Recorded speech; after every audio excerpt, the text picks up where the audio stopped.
Bueno, continuamos con las exposiciones de esta tarde. A continuación va a hablar el ingeniero Edson Pev. El ingeniero ha trabajado varios años como gerente de proyectos en varias industrias. Hace 17 años trabaja para la empresa alemana fabricante de tuneladoras Hernich como gerente de ventas y soporte técnico.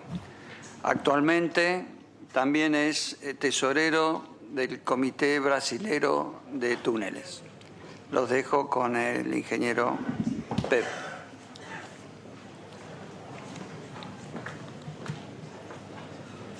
Bueno, agradezco la invitación de la Asociación Argentina de Túneles y Espacios Subterráneos, y también quisiera avisarles que el comité CBT, ¿no?, tiene allí fuera de esta sala, cuenta con un portfolio sobre el comité brasileño, y también tenemos un boletín, el segundo boletín del Congreso Mundial, que realizaremos el próximo año.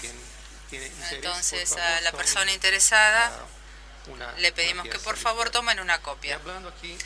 Y hablando sobre la utilización de máquinas tuneladoras de gran diámetro, voy a hablar no solamente de lo que hay en Brasil, sino también de las máquinas en general, de las que tenemos en América Latina, ¿no? Antes quisiera comentarles la influencia de hoy, digamos, la decisión de construir túneles, ¿no? Vemos aquí las nuevas capacidades de infraestructura para mantener, digamos, a las personas, mercaderías y recursos en movimiento, túneles más largos y profundos, de todos los tipos de geologías, o en todos los tipos de geologías. Tenemos cada vez más diámetros más grandes para túneles multipropósitos, también esquemas de infraestructura de larga escala para varios tipos de subproyectos simultáneos, y también proyectos como tren bala, energía hidráulica, irrigación, agua servida, etcétera. Para construir las máquinas, la influencia que tenemos son la geología por un lado, cada vez más, digamos, las presiones son más altas, ¿no? Hay profundidades mayores y las condiciones geológicas que cada vez son más complejas. En cuanto a los diámetros, como ya dijimos, cada vez se piden diámetros más grandes. Y también la planificación de la obra, o sea, cada vez más son de larga escala, ¿no? Y también túneles combinados. Aquí tenemos cómo fue el desarrollo de los túneles desde 1985, cuando Herinkonek comenzó a trabajar con máquinas de gran diámetro, esta empresa alemana. Estamos hablando de 6 metros el diámetro en ese momento, y hoy tenemos ya máquinas construidas que están en operación, en funcionamiento. Tenemos que ellas tienen 15 metros más o menos de diámetro, 15, 20 que fueron construidas y ya están trabajando o ya trabajaron. Tenemos inclusive proyectos de más de 19 metros de diámetro. En cuanto al uso de estos diámetros, normalmente un túnel, o sea, por ejemplo, de un único carril, el túnel tiene 6 metros aproximadamente. Para túneles ferroviarios tenemos 10 metros aproximadamente. Para túneles de 3 carriles tenemos 15 metros. Y los de 19 se los utiliza con 2 decks de 3 carriles cada uno. Veamos las ventajas de utilizar estas máquinas para la construcción de túneles. Entre algunas de ellas, comparado con los métodos convencionales, los costos y las metas se pueden calcular con una mejor precisión. no existe interferencia, digamos, en la vida, en la superficie, digamos. Pocos ruidos, casi imperceptible el funcionamiento de esta máquina debajo de la tierra. No existe la necesidad de rebajar el agua subterránea. Los túneles se construyen también debajo de los edificios existentes, de los cimientos. Hay poco impacto sobre el medio ambiente, sobre los edificios.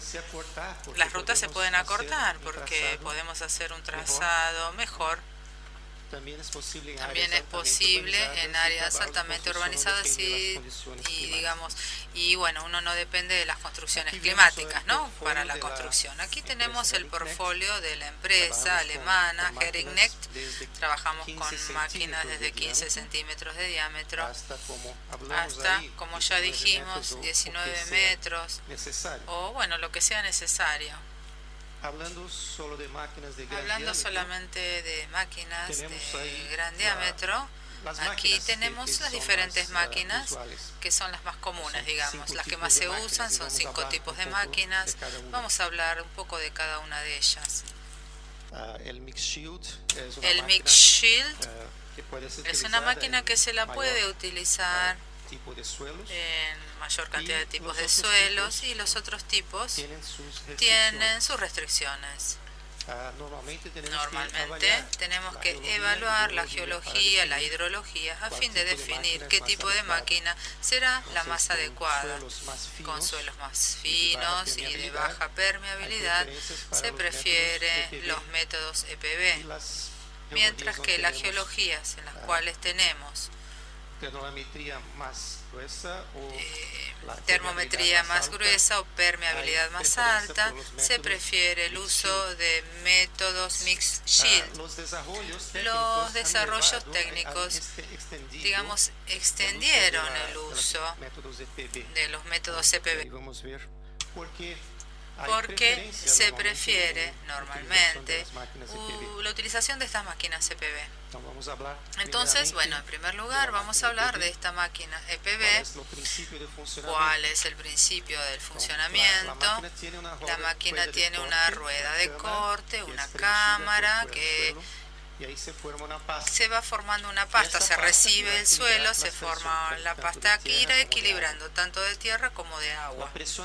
La presión es controlada, digamos, por la máquina que va avanzando y va retirando el suelo a través de este dispositivo llamado sin fin. Y cuanto más rápido avanzamos, tenemos que sacar más rápido el material para que no suba la presión. Si lo sacamos más lentamente, o sea, la presión va a subir. Y de esta manera podemos controlar con gran precisión. Entonces el material sale de la cámara a través de este dispositivo sin fin, pasa por una cinta transportadora y es llevada hacia afuera del túnel.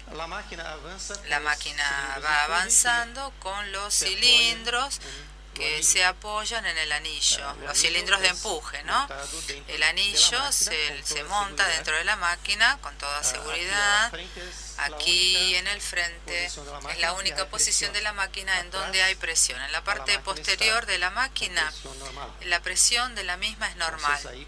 Entonces podemos trabajar con toda seguridad y el anillo se monta aquí también con toda seguridad, o con suma seguridad, digamos.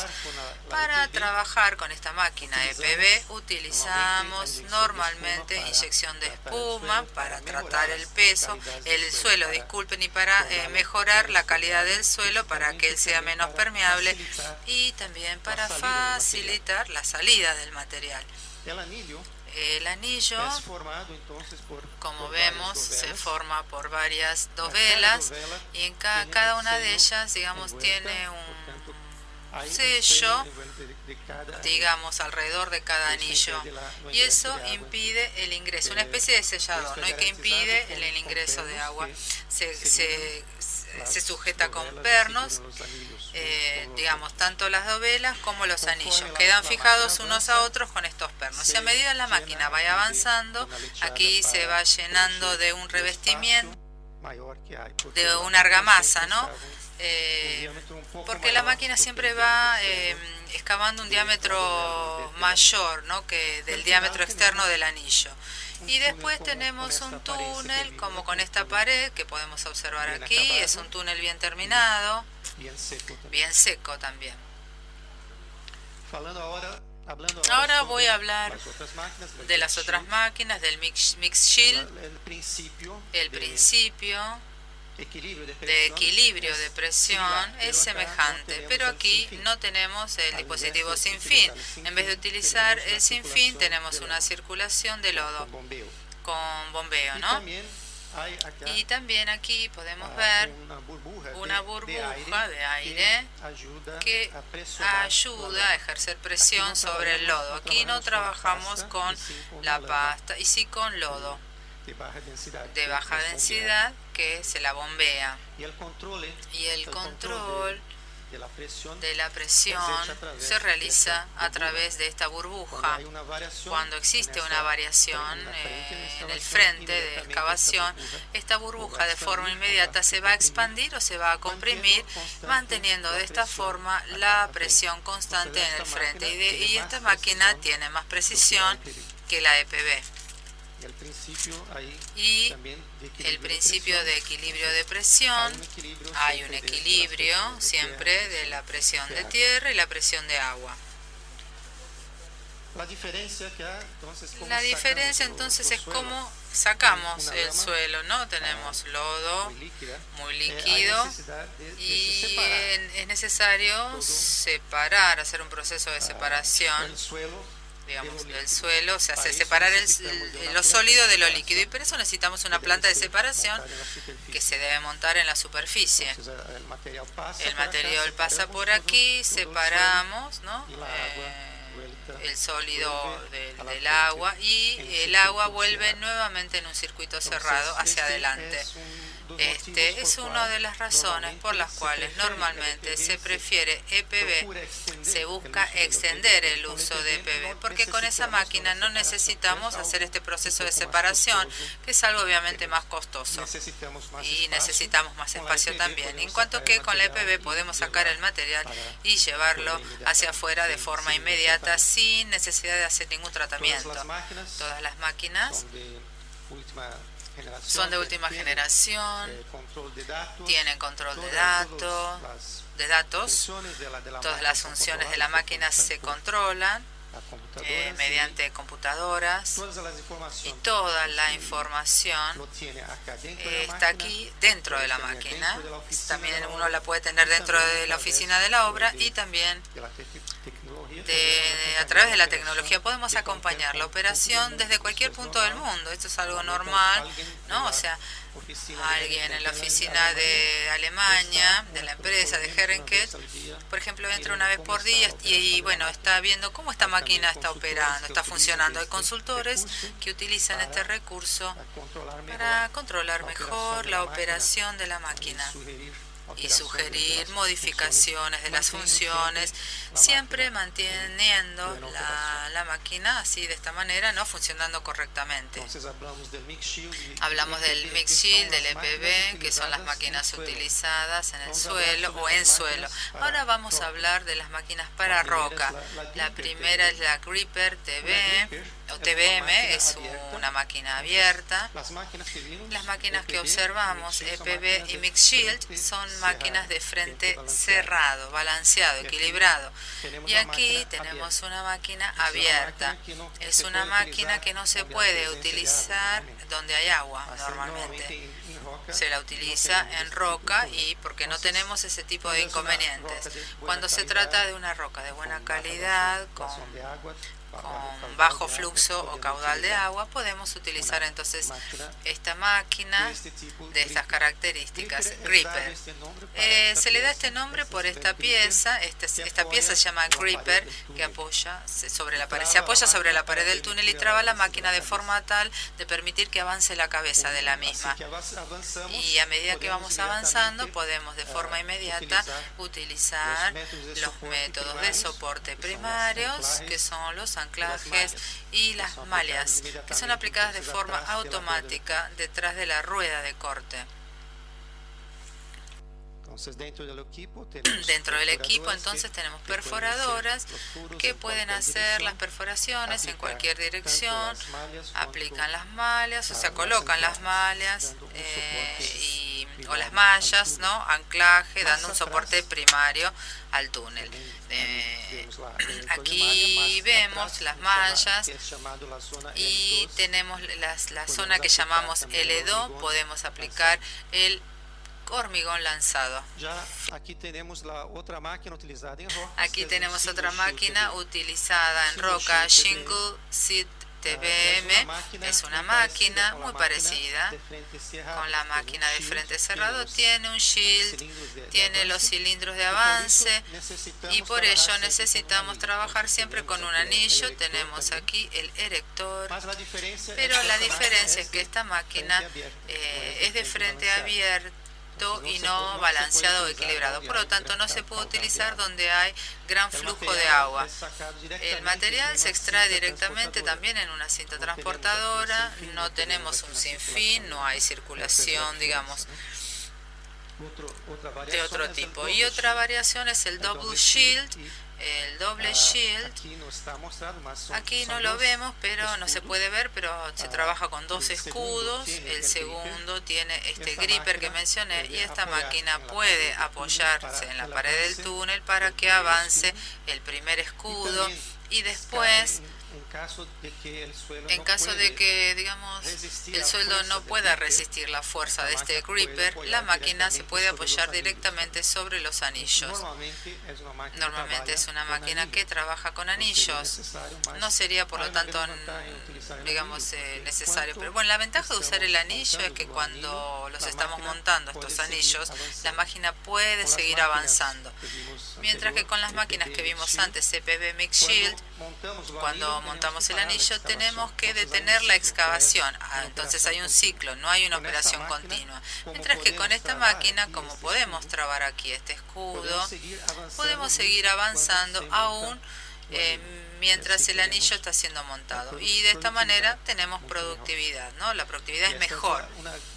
Esta es una de las grandes ventajas de este tipo de máquina. Es una máquina que se utiliza en rocas que no son de buena calidad, porque es más segura, tiene más seguridad, tiene más soporte. Bueno, y hablando de túneles de gran diámetro, en Brasil les voy a repetir aquí algunas cuestiones que ya se mencionaron, las dijo Hugo en su presentación, pero bueno, ustedes a lo mejor pueden, digamos, fijar mejor los conceptos porque los van a escuchar dos veces. Las primeras máquinas de gran diámetro en Brasil, la primera se utilizó en 1970, en esa década, ¿no? La década del 70. En el metro San Pablo, línea 1 o subte, ¿no? En ese momento se utilizaban esas máquinas que eran bien más simples, máquinas que trabajaban con aire comprimido, por lo tanto las personas tenían que trabajar debajo de ese aire comprimido, o sea, esa obviamente era una gran desventaja. El revestimiento del túnel era de hierro fundido, importado, y la productividad no era tan buena. Aquí observamos una de las máquinas de un fabricante norteamericano con frente abierto. La otra máquina utilizada también con un frente abierto, pero tenía soporte mecánico para el suelo. Este tipo de soporte en esta época, digamos, se pensaba que podría representar o tener grandes ventajas, pero después se descubrió que no ayudaba para nada y se abandonó, digamos, este método, esta máquina no se utiliza más. En la línea 3 del subte o metro de San Pablo, que fue la tercera construida, se utilizaron las mismas máquinas, se reformaron y se reutilizaron con productividad de 7-8 metros por día, ¿no? Un promedio.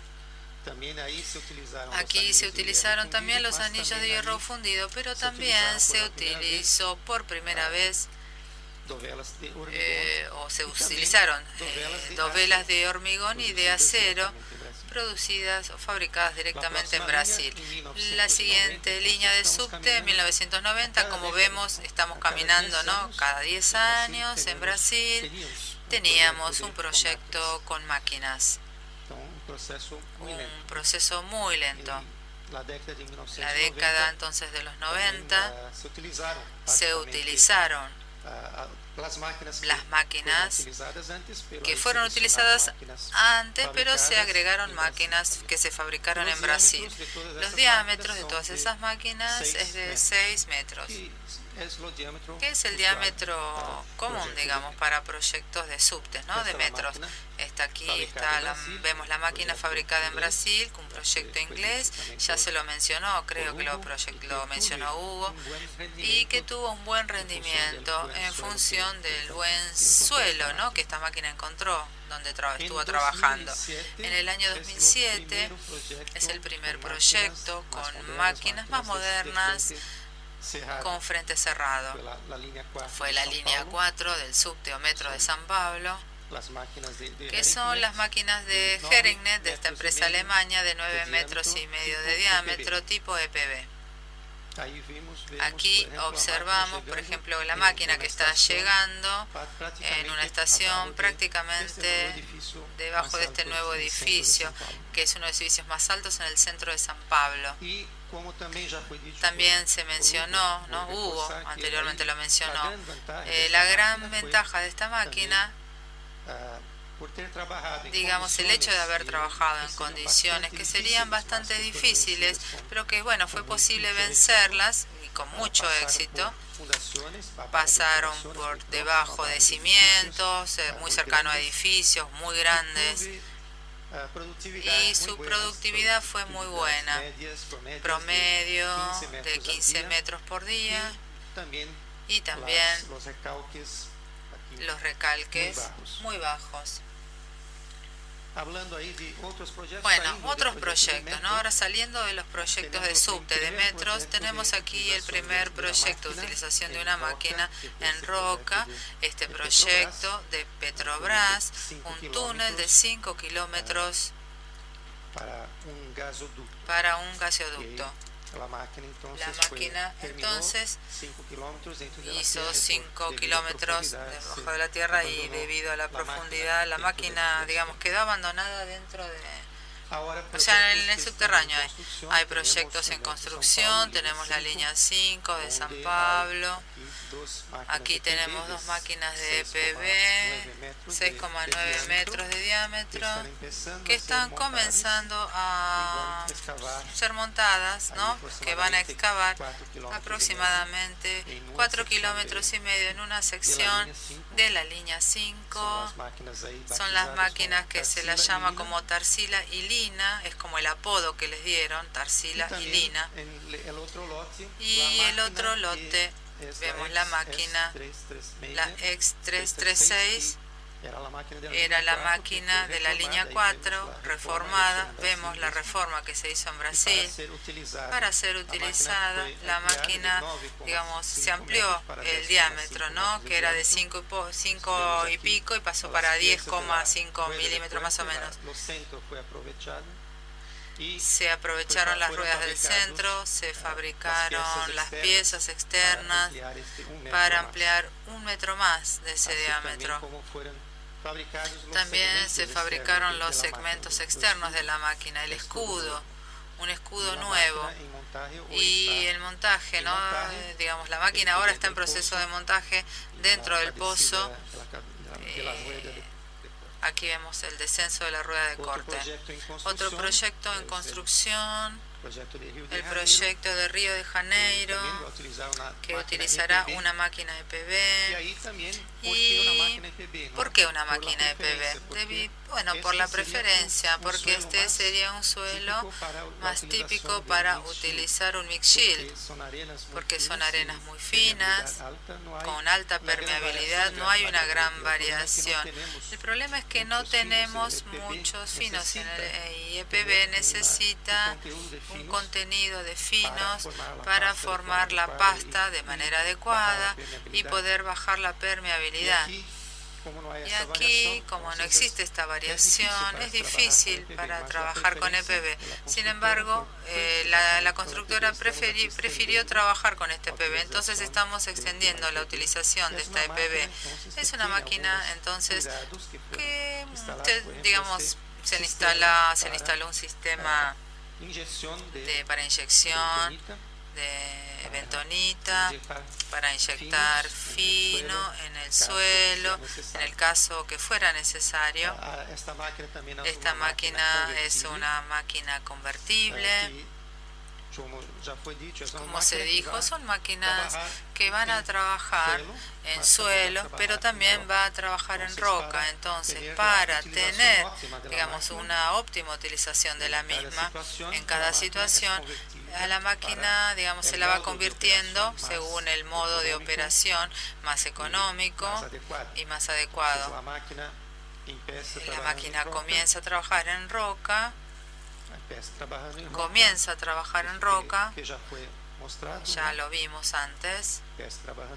Comienza entonces en este proceso, después ingresa en suelo, y cuando ingresa en suelo, ahí entonces se la convierte para EPB. O sea, cuando pasa a roca se la convierte, digamos, para máquina de roca, y va trabajando así como un shield para roca dura. Aquí tenemos otro proyecto en construcción de metro o de subte, Metro Fortaleza, lo mostró Hugo también. No necesito profundizar mucho al respecto. Son máquinas de 6,69 metros de diámetro, de 12 kilómetros de longitud total. Proyectos futuros, voy a hablar más de los proyectos que están ahora en curso, ¿no? Que se están desarrollando. Hay muchos planes. Quisiera comentarles los proyectos que en este momento se están discutiendo. Es la línea 6 de San Pablo con 15 kilómetros de longitud, un diámetro que todavía se está discutiendo. Podemos tener en la sección en roca máquinas de 6,9 metros de diámetro o máquinas de 11 metros de diámetro. Aquí más o menos 11 metros de diámetro. La línea 2, una extensión sobre la cual se está discutiendo, 14 kilómetros de longitud, y debe tener una máquina con un diámetro de 11,5 metros, y también deben ser máquinas EPB. Y el tren de alta velocidad, el tren bala, que tendrá más o menos 100 kilómetros de túneles. Y ahí se utilizarán máquinas de diferentes tipos, en suelo, en roca. Y quisiera comentarles un poco de proyectos de túneles en Latinoamérica. Nuestro primer proyecto en Argentina, esta máquina para este proyecto en el año 95-96, dos máquinas EPB, 4,35 metros de diámetro, 15 kilómetros de túnel, ejecutados. Ahora se está discutiendo estas dos máquinas de 3,6 metros de diámetro interno, una máquina con 4,2 metros externos.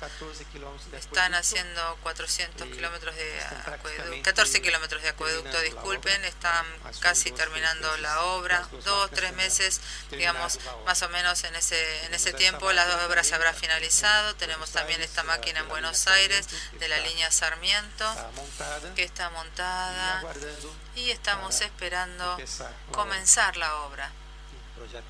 Un proyecto muy importante para esta línea de tren.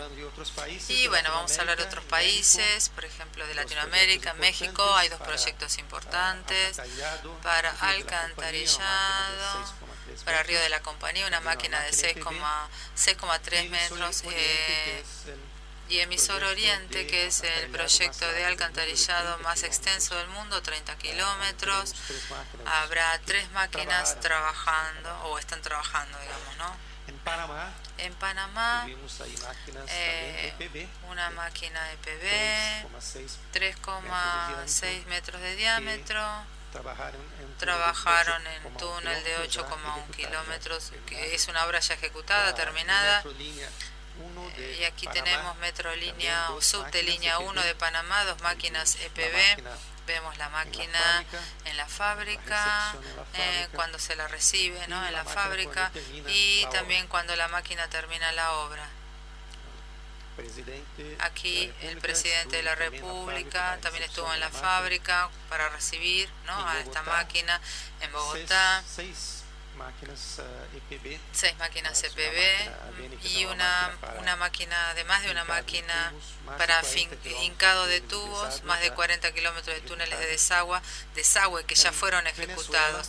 En Venezuela, 9 máquinas para el metro subte de Caracas, 5,8 metros de diámetro, todas EPB, también convertibles, no todas, ¿no? Pero algunas eran convertibles, que trabajan en suelo, trabajan en roca. Con este sistema, digamos que podemos sacar el dispositivo sin fin y trabajar como una máquina de frente abierto. Y ahora el metro más reciente de Venezuela, con máquinas de 8 metros de diámetro. Este proyecto en la República Dominicana, Palomino, ya terminó en el año 2011, se concluyó esta obra, un túnel de 12 kilómetros de longitud, con una producción, un tipo de máquina de doble escudo, doble shield. Y la productividad normalmente en doble escudo son buenas. Aquí tuvimos un promedio de 250 metros por semana, 600 metros al mes.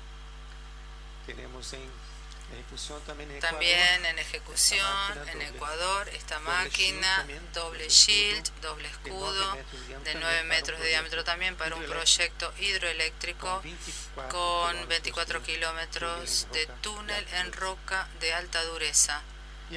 Y voy a referirme a otras máquinas. La más grande es la Mix Shield, con 15,4 metros de diámetro. Ya ejecutó este proyecto en China. Ahora está trabajando la más grande EPB del mundo, 15,5 su diámetro. Es un proyecto en Italia para un tren bala o de alta velocidad en Italia.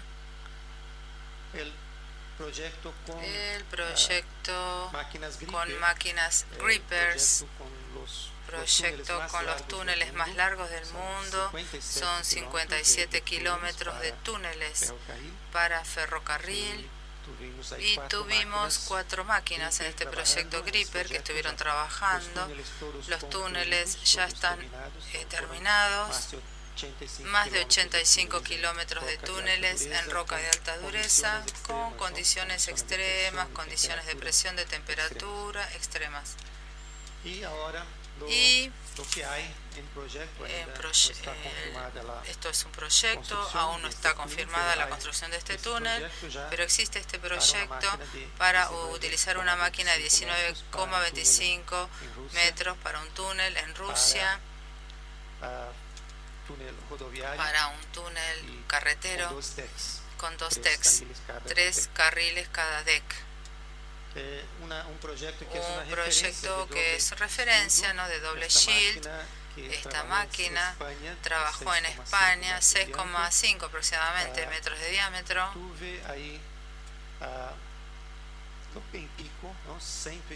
Aquí tenemos 105 metros en un día, 435 metros en una semana y casi 1.700 metros en un mes. O sea, fue un récord de producción de una máquina de estas características. Quisiera contarles sobre otro tipo de desarrollos que tenemos. Esta es una máquina para la construcción de pozos. Se pueden hacer pozos hasta 100 metros de profundidad con el montaje de anillos en la vertical o en vertical, y sin necesidad de rebaje del agua, o sea, del suelo. Aquí tenemos otra línea de los equipos de Herrenknecht, de esta marca alemana. Son microtuneladoras para instalación de hincados, donde se pueden instalar hincados de un pozo hasta otro pozo y se utiliza ampliamente en todo el mundo para proyectos de alcantarillado. Y en Brasil, con este tipo de máquinas se hizo el primer emisario submarino realizado en Latinoamérica. Un proyecto en que la máquina comenzó aquí en la playa, 720 metros dentro del mar, ahí se la retiró y se ejecutó este tramo, que es la zona muy difícil, digamos, ¿no?, para ejecutar otros métodos, llevar a cabo otros métodos.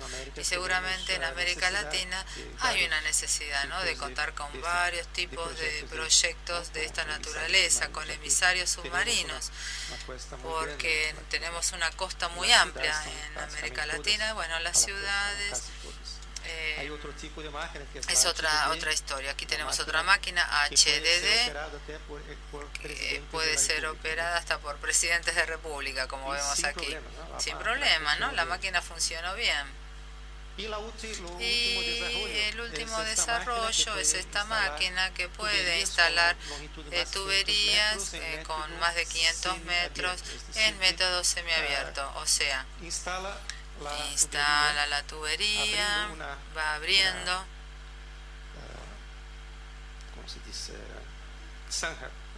una zanja, pero esta zanja se cierra inmediatamente, ¿no?, atrás, o sea, no queda abierta cuando pasa, o sea, se abre, se cierra inmediatamente con velocidades muy altas.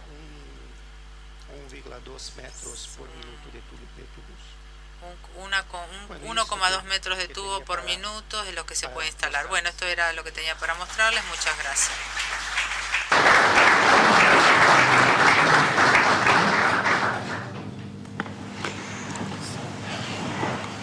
Bueno, agradecemos al ingeniero Edson Pev sobre su exposición en la utilización de máquinas de tuneleras de gran diámetro. Y a continuación les presento al ingeniero Alexander Gómez, ingeniero de la Pontificia Universidad Católica de Goiás, Brasil.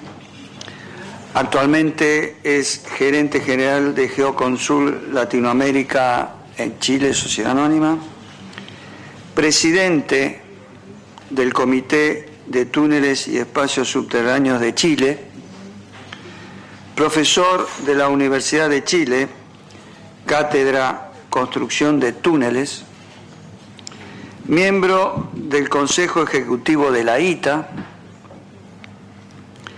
más de 20 años de experiencia en el desarrollo de estudios y consultoría especializada para proyectos de túneles y obras subterráneas, incluyendo la participación en proyectos emblemáticos en Austria, Alemania, Turquía, Inglaterra, Portugal, Tailandia, Singapur, Taiwán, Chile, Brasil, Estados Unidos de América, Perú y México, entre otros. Con ustedes, el ingeniero Alexander Gómez. ¿Cómo no? Bueno, muchas gracias. Parece que no está prendido. Ahora sí, ya. Muchas gracias por las palabras. Antes que nada, quisiera en nombre del Comité de Túneles Espacios Subterráneos de Chile agradecer a nuestra hermana asociación, digamos la ATES, Asociación Argentina de Túneles Espacios Subterráneos, por la invitación para compartir con ustedes esa presentación.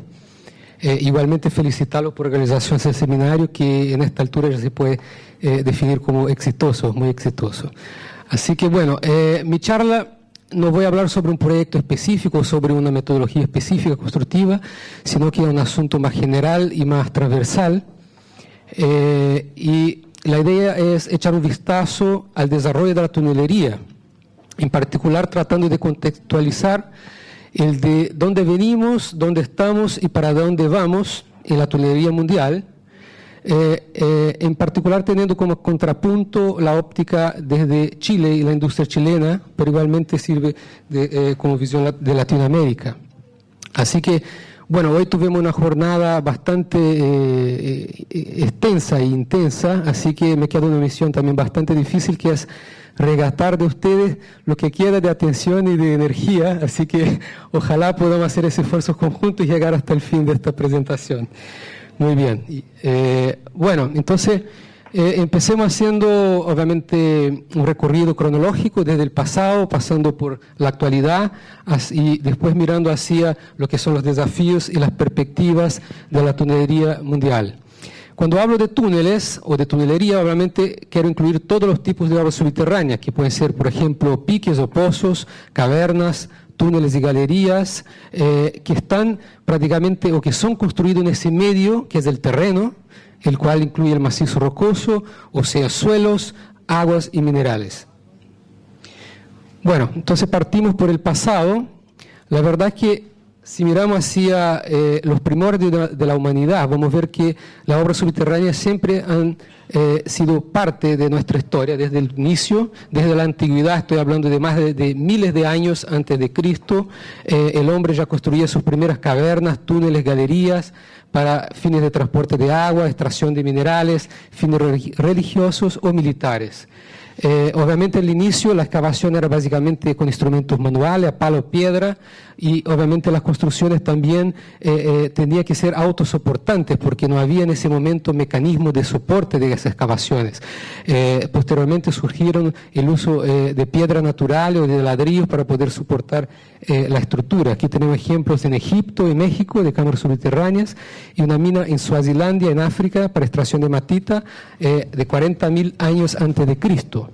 Aquí tenemos un ejemplo interesante de los Kanats en Irán, datado del año o de fecha 2800 años antes de Cristo, que eran túneles para conducir agua desde los acuíferos de las tierras altas a la superficie por medio gravitacional.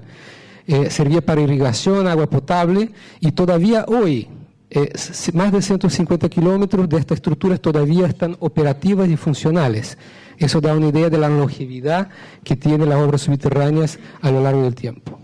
Bueno, si miramos el desarrollo de la tunelería, vamos a ver que prácticamente desde 40.000 años de Cristo ya tenemos los primeros túneles. Recién en el siglo XIV, a través del desarrollo de la minería, empezaron a surgir los primeros equipos de perforación. Y a partir recién del siglo XVII, con la introducción de la pólvora, podemos ver un importante avance en la posibilidad de construcción de túneles, porque antes no teníamos herramientas para hacer túneles en materiales muy duros, ¿no? Entonces la pólvora ya nos permitía avances mucho más importantes en ese tipo de material. Y finalmente en el siglo XIX, cuando realmente surge un impulso muy fuerte hacia el desarrollo de obras subterráneas, mediante la necesidad de nuevos caminos y ferrocarriles en Europa Central, y en ese periodo surgen los primeros métodos denominados clásicos, y a partir de ahí entramos en lo que sería la denominada era moderna, con todas sus metodologías de construcción actuales. Aquí tengo una timeline, digamos una línea de tiempo, que muestra desde el año 1800 algunos hitos, básicamente el surgimiento de los métodos clásicos, las primeras máquinas tuneleras, hasta llegar a los días actuales. No voy a entrar en detalles porque son muchos aspectos y el tiempo no alcanza. Bueno, vemos que aquí algunos ejemplos de los métodos clásicos, el método inglés, belga, austríaco, alemán y otros, que surgieron todos por los años 1800 y algo, que obviamente, como pueden darse cuenta, eran estructuras extremadamente complejas, muy lenta la construcción y muy poco eficientes, ¿no? Era casi como tenían que estar haciendo y rehaciendo prácticamente cada avance de túnel.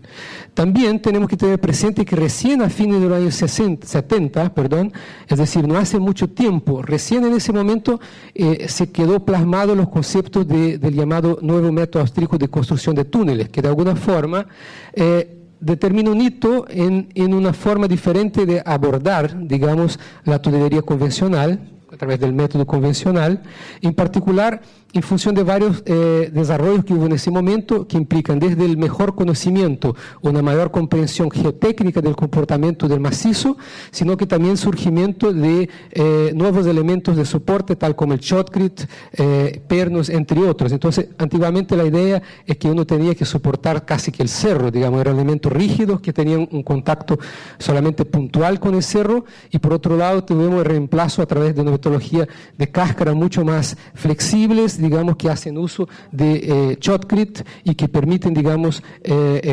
ayudar al macizo en su redistribución de esfuerzos. Aquí pasó lo mismo con el caso de la excavación mecanizada. Aquí simplemente como ejemplo la máquina tuneladora de Brunel del año 1818. Como ustedes se pueden dar cuenta, prácticamente consistía de cajones individuales que eran colocados uno arriba del otro, y en cada uno había un minero que iba excavando en forma manual el túnel. Y básicamente la idea que era de cruzar el canal de la Mancha, el río Thames, y bueno, esa construcción tardó varias décadas. El avance promedio era de 25 centímetros al día. En algunas situaciones fue interrumpido por hasta 7 años por catástrofes de colapsos que mataron prácticamente todos los trabajadores que estaban dentro de ese túnel. Entonces uno ve los desafíos por lo cual pasó el hombre para llegar al estado del arte que tiene hoy. Por ejemplo, en el caso de las máquinas tuneleras, tenemos hoy máquinas para excavación en roca dura, máquinas con escudos a frente abierto y cerrado para enfrentar situaciones mayormente de suelo. Bueno, en el ámbito de Chile, como yo les comentaba, esa presentación está hecha desde la óptica de Chile, digamos, como contrapunto de lo que pasa en el mundo. Las obras prácticamente partieron a partir de los años 1800 en forma un poco más extensiva, y incluye túneles asociados a presas de agua relaves, canales, túneles antiguos como el canal Melao, canal Mariauco, túneles para minería. Actualmente más de 5.000 kilómetros de túneles. Empresas de ferrocarril, también tenemos como 52 túneles de ferrocarril, centrales hidroeléctricas, túneles viales no urbanos y urbanos, principalmente a partir de los años 50. El Metro Santiago, así como también túneles para agua servida. Aquí tenemos algunas fotos históricas. El túnel de ferrocarril Purén-Peleco de 1936, que era utilizado para transporte mineral de una mina de carbón. Aquí también tenemos una foto del túnel Las Raíces, es un túnel ferroviario ubicado en la región de la Araucanía y que tiene fecha de inauguración 1939. Finalmente llegamos al Metro Santiago. Acá está la sesión del primer experimento que se hizo con el método de tuneleado. Hasta entonces todas las obras del Metro Santiago eran hechas a través de bala, digamos, a través de zanja abierta, y actualmente con el término de las líneas 3 y 6 que están actualmente en construcción, vamos a llegar a un total de más de 100 kilómetros de túneles subterráneos. Es decir, un desarrollo muy importante en muy poco tiempo. Muy bien, yo creo que entonces ahora podemos enfocarnos en lo que es la actualidad de la tunelería, teniendo presente lo que fue el camino recorrido hasta ahora. Bueno, en líneas generales podemos decir que vivimos un periodo de prosperidad. Todos nosotros sabemos que a través de algunos países emergentes, en particular de China, de India y de otros, hay una demanda muy grande por cierto tipo de commodities, pero al mismo tiempo vivimos en un periodo de economía un poco bipolar, donde tenemos crisis dentro de periodos de expansión. Entonces hay muchas señales quizá que van en distintas direcciones, pero en resumen, la verdad que históricamente vivimos un periodo de expansión. Esas importantes inversiones, en particular en las últimas 2 décadas, obviamente ha impulsado mucho el uso, digamos, o la implementación de proyectos de obras subterráneas. Aquí tenemos el caso de Chile, la situación del mercado hoy. Hoy tenemos un portafolio histórico digamos, de proyectos de inversión, el cual mayormente incluye muchos proyectos de obra subterránea. Como Chile es un país minero, 46% del total corresponde a proyectos de minería, mientras que energía e infraestructura suman juntas 41%. Bueno, la verdad que uno pudiera esperar que la cantidad de trabajo fuera una cosa imposible de manejar, digamos, dado el volumen de inversiones que hay. Pero la verdad que en la práctica hay una tendencia a que eso se dilate un poco en el tiempo y que finalmente los proyectos se van escalonando de tal forma que la industria lo pueda manejar. Algunos otros aspectos destacables en ese periodo actual es que hubo un aumento, una cantidad importante de proyectos en Latinoamérica, la relación de proyectos que antes eran considerados sueños, una mayor consolidación de la industria de la ingeniería y de la construcción en el nivel mundial, un aumento significativo en los estándares de seguridad y de salud. Eso también es algo que, si uno mira un par de décadas hacia atrás, hay un salto importante en ese contexto. También aumento de los requisitos ambientales y de las demandas sociales, es decir, muchas cosas que la sociedad aceptaba antiguamente, hoy ya no acepta. Por ejemplo, Tarcísio comentaba el caso de viaductos o de muchas estructuras que se hicieron en los años 60, 70, que hoy la sociedad simplemente ya no acepta, digamos. Uno quiere una solución, digamos, que sea más óptima bajo el punto de vista del convivio social. Bueno, este mapa de oportunidades globales que fue presentado en una conferencia este mismo año, yo lo tomé, es bastante parcial, en realidad está orientado más a aspectos de infraestructura y tampoco es muy completo. Pero el hecho que me llamó la atención es que veo que Latinoamérica ya aparece en forma significativa dentro de ese mapa mundial. Digamos, si uno piensa un par de décadas atrás, eso no era la realidad. Entonces, decimos que hoy nos toca a nosotros ahora, es decir, Latinoamérica hoy tiene un rol importante en el volumen de obras en términos mundial. Algunos nuevos proyectos o proyectos de esta clave de la era moderna, aquí simplemente listo algunos, varios proyectos, túneles ferroviarios como Seikan de Japón de 54 kilómetros, Eurotúnel 52 kilómetros, San Gotardo 57, no voy a nombrar a todos, simplemente para darle una idea de algunos ejemplos, túneles para investigación nuclear, caso laboratorio CERN, túnel en Japón, para la bahía de Tokio. Tampoco son necesariamente los más representativos, seguramente están faltando algunos que uno podría seguramente incluir en ese listado, pero solo para dar una idea del tipo de obra que actualmente se hace. Bueno, aquí tenemos también ejemplos en el metro de Tokio, con situaciones de gran interferencia entre túneles. El caso del túnel Lochberg en Suiza, un túnel de 37 kilómetros, más 88 kilómetros de acceso y galerías, hechas con máquinas TBM. Y bueno, como vimos, hay una infinidad de grandes proyectos siendo realizados a nivel mundial. Y la pregunta es, ¿cómo la actualidad de la tunelería, cómo la enfrenta, cómo enfrenta esos proyectos? Bueno, en términos de metodología de construcción, la verdad que hoy disponemos de un amplio abanico de métodos que son aptos a las distintas condiciones de borde. Por ejemplo, nosotros vimos ya en el mismo día de hoy varias metodologías. Podemos hablar del método convencional, sea el perforación tronadura, drill and blast o NATM, excavación mecanizada con distintos tipos de máquinas tuneleras. Podemos hablar de métodos de trinchera, con losa previa o sin losa previa, cut and cover, métodos de hincados, de microtunneling, que también puede ser categorizado como un tipo de excavación mecanizada, de la misma forma los raised borer, que se utilizan para piques o pozos, perforación direccionada, para perforaciones de pequeño diámetro, de 1 metro, 1,5 metros, y túneles inmersos o sumergidos y flotantes. Entonces tenemos un gran abanico de soluciones posibles. Aquí algunas ilustraciones, el caso de túneles excavación convencional en suelo con NATM en el Metro Santiago. Aquí el túnel Utilberg en Suiza con una excavación en roca, con perforación de tronadura. Nosotros podemos ver aquí, digamos, los dispositivos para la tronadura. Metodología de construcción mecanizada en suelo, aquí el caso particular del metro de Bangkok. Metodología de construcción mecanizada en roca. En este caso está el túnel de exploración Los Bronces, que fue excavado con una máquina Double Shield compacta que permite tanto el uso de grippers como también de empuje longitudinal. Metodología de construcción cut and cover, trinchera o también denominado método Carinthia, donde lo que se hace prácticamente una losa previa, se hace el techo del túnel, se vuelve a tapar y después posteriormente se hace la excavación por debajo de ese techo. túneles inmersos o sumergidos y flotantes.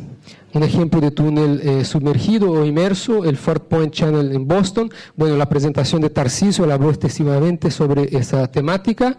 Y tenemos el caso de túnel flotantes, el cual el primer proyecto pudiera ser, no sé exactamente cómo se pronuncia, pero debe ser algo como Hogsfjord en Noruega.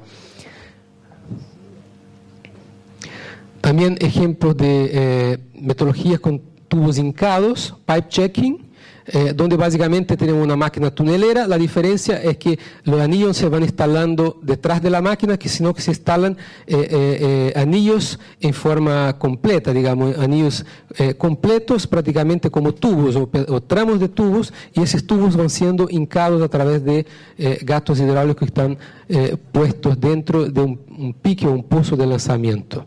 También puede ser el caso de uso de pórticos, digamos, que serían un formato de sección rectangular. Es decir, no existe solamente como circular, sino que también en forma rectangular. Aquí están hay un error, es el caso de raised bore, que en el caso hay distintas metodologías. El más tradicional, que requiere de 2 puntos de acceso donde se hace un túnel piloto, posteriormente se instala ese brocal y prácticamente se hace la perforación hacia el otro punto. Y ya hay varios desarrollos de máquinas que permiten el desarrollo también de piques y pozos que nosotros llamamos ciegos, es decir, desde un único punto de acceso donde la máquina hace esa perforación y prácticamente desarrolla el pique. Bueno, algunos aspectos técnicos destacables en la actualidad. En líneas generales podemos hablar que hay una mayor investigación y comprensión del comportamiento del terreno respecto al pasado. Hay una mayor conciencia también sobre la necesidad en proyectos de obras subterráneas de gestión de riesgo y también de hacer instrumentación, de hacer monitoreo, digamos, de seguir el comportamiento efectivo de la obra durante la construcción. Hay tecnologías modernas que permiten una construcción más eficiente, económica y segura respecto al pasado. Se nota un mayor grado de mecanización y automación del proceso de construcción, no solamente a través de la excavación mecanizada, pero sino también en el mismo proceso de excavación convencional. Hay innovación en el ámbito de prospección, de excavación, soporte, impermeabilización, extracción de marina, entre otros. Y también es notable la búsqueda que hay hoy en la industria de mecanismos contractuales o de modelos contractuales para la industria que pueden ser más eficientes y positivos.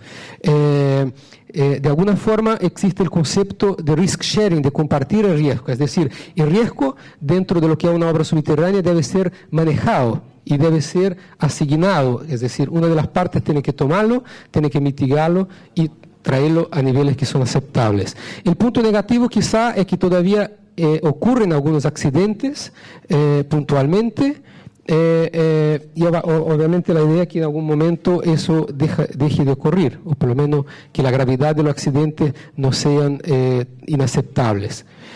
Otras características de la obra actuales, tenemos hoy túneles con gran cobertura, túneles con cobertura mayor a 2.500 metros, con alta carga hidrostática superior a 10 bares, cosas que antiguamente no eran posibles, aumento de la cantidad de túneles largos sobre los 10 kilómetros en el ámbito mundial, y tenemos ya muchos túneles sobre los 50 kilómetros que están siendo actualmente algunos listos, otros que están actualmente en construcción y otros que están siendo proyectados. Hay también muchos túneles para el cruce de estuarios o de estrechos y de ríos, así como también el caso mismo del Canal de la Mancha, que cruza ahí una parte del mar. Condiciones también de alta interferencia y proximidad con estructuras adyacentes también se van tornando una cosa más común, digamos, o los clientes, los consultores, los constructores también van tomando más confianza en la posibilidad de hacer situaciones, de manejar situaciones más complejas. También el aumento es notable el aumento del uso del espacio subterráneo como solución sustentable para las urbes y para distintos fines. Aquí tenemos algunos aspectos técnicos destacables en el ámbito de la excavación convencional. Yo creo que por una cuestión de tiempo no voy a entrar en todos esos detalles, sino el tiempo no nos va a alcanzar, es un poquito largo, pero se nota que hubo bastantes desarrollos en el ámbito tanto de perforación como extracción de marina, el diseño de la perforación y tronadura, control de vibraciones, control de daño, el caso del uso de emulsiones, digamos, que entrega mucho mejores resultados, en el caso de la tronadura, instrumentación, monitoreo y también la utilización de mano de obra con capacidades polifuncionales, digamos. Eso hemos demostrado que mejora mucho la eficiencia de la obra. Aquí solo como ilustración, aquí tenemos los años 1973 y hasta los años 2007, cómo se disminuyó el tiempo de algunas actividades de un ciclo de perforación tronadura. Nos damos cuenta que los grandes ahorros están en la parte de perforación y en la parte de extracción de marina. Algunos inclusive han aumentado los tiempos en función de que hubo un aumento de los requisitos de seguridad, pero hay importantes avances durante esta última década. Aquí también una evolución que muestra que los rendimientos por perforación aumentaron de 5 metros hora hace 100 años para los actuales 450 metros hora, es decir, bastante. En el caso de la excavación mecanizada, hay una nueva generación de máquinas tuneleras, mejores condiciones sanitarias y seguridad para los trabajadores, obviamente una mayor industrialización del proceso de construcción. Con esos métodos se logran avances promedios superiores a 10 metros al día y avances al mes de hasta 500-700 metros. Hoy, con la utilización de excavación mecanizada de la máquina tunelera, podemos cubrir un amplio espectro de condiciones de subsuelo, cosa que antes no era posible, desde macizos con mucha competencia, es decir, muy duros y alta cobertura, hasta suelos muy blandos y con presencia de elevada presión hidrostática, es decir, superior a los 10 bares. Excavación en condiciones también de subsuelo muy complejas y poco favorables ya se hace en forma mucho más económica y segura respecto a las máquinas utilizadas un par de décadas anteriores.